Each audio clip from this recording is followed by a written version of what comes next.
корейский куриный суп. И, конечно же, нам потребуется сама курица. Мы используем курицу целиком, целая курица, 1 килограмм у меня. Вообще в Корее много разных видов куриных супов, их несколько. Не путайте с самым известным самгитаном, это не он, для него нужно гораздо больше ингредиентов, которые сложнее найти. Итак, мы должны будем обрезать у курицы все ненужные части.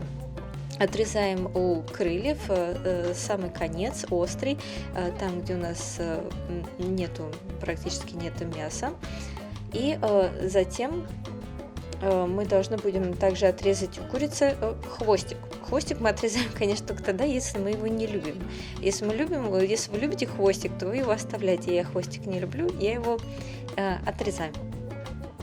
А затем переворачиваем курицу на другую сторону и внизу под грудной частью мы обрезаем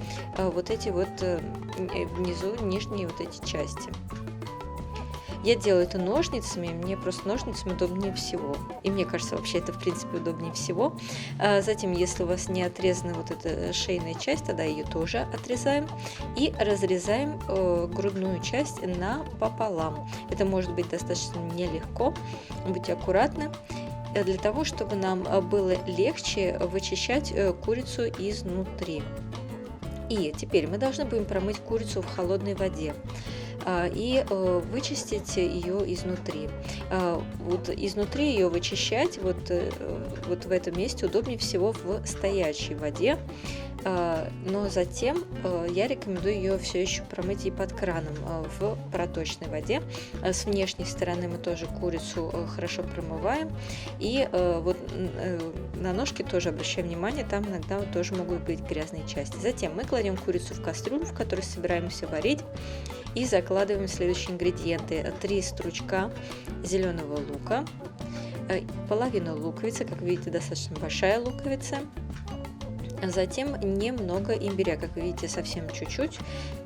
И если у вас, допустим, аллергия на имбирь, или вы его просто не любите, тогда просто пропустите и не кладите. И 7 долек чеснока. Опять же, если чеснок вы очень много не любите, но положите тогда поменьше чеснока, там 5 долек или 4. И заливаем воду около 1,5 литра, потому как, в принципе, зависит от того, какой у вас объем посуды, но в общей сложности 1,5 литра на приведенной пропорции. И теперь мы варим это около 40 минут. Крышкой накрывать не обязательно. Далее подготовим следующие овощи. Используем дайкон редьку или красный редис, это в принципе не важно, и пропорция от 100 до 200 грамм, все зависит от того, насколько вы любите редис. И 2 стручка зеленого лука будет достаточно. Нарезаем редис, чем тоньше нарежете, тем быстрее проварится. Если нарежете средними кусками, будет просто провариться гораздо дольше. То есть это в данном случае не принципиально, просто так, чтобы потом было удобно есть. И зеленый лук мы нарезаем тонкими кольцами. Когда вода закипит, посмотрите, появилась ли пена. Если пена есть, то снимите ее. Через 20 минут кипячения мы должны будем перевернуть курицу на другую сторону. После того, как вода в первый раз закипела, мы варим все это на среднем огне. И через 40 минут кипячения мы вынимаем курицу из бульона. Но обязательно проверьте, проварилась ли курица или нет. И затем мы остужаем курицу так, чтобы до нее можно было свободно дотрагиваться. Также мы должны будем убрать из бульона все прежде заложенные туда овощи. То есть оставляем бульон чистым. Теперь, когда курица остыла, мы снимаем мясо с костей и расщепляем на куски среднего размера.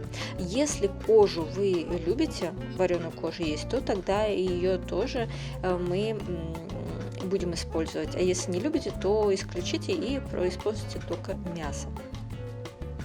Теперь в расщепленное мясо мы должны будем добавить суповой соевый соус, 1 столовую ложку. Если такого соевого соуса нет, его иногда сложно купить, то тогда обычный соевый соус 1 столовую ложку мы добавляем и все хорошо перемешиваем. Теперь мы закладываем курицу обратно в бульон. Также закладываем в бульон и уже подготовленный нарезанный редис. Опять же говорю, количество редиса зависит от того, насколько вы его любите. И добавляем рыбный соус 1 столовую ложку. Если его у вас нет, то просто пропустите. И варим до готовности редиса. Когда редис сварился, мы пробуем бульон на вкус, и если считаем, что нужно добавить соль, то добавляем ее по своему вкусу. И тогда закладываем прежде подготовленный нарезанный зеленый лук. И после этого, после того, как заложили зеленый лук, варим еще 1 минуту. И, собственно говоря, все, наше блюдо готово. Можно подавать его к столу.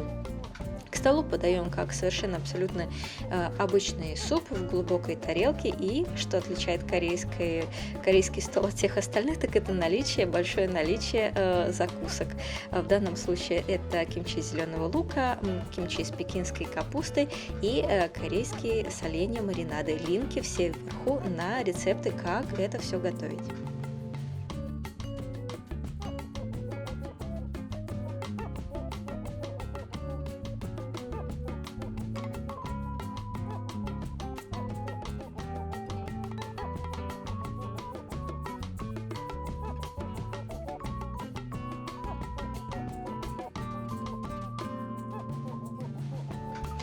Теперь как все это есть. В принципе, как совершенно абсолютно любой другой суп, но вот интересно в корейском стиле вот так вот, беря суп ложечкой, чтобы на этой ложечке было все содержимое супа, и бульончик, и мясо, и редисочка, сверху накладывать вот так вот по одной все закусочки и вот так вот есть. Ну и, конечно же, это блюдо, оно подается к столу, к азиатскому столу, корейскому столу с отваренным рисом. Лайкайте, подписывайтесь и приятного вам аппетита!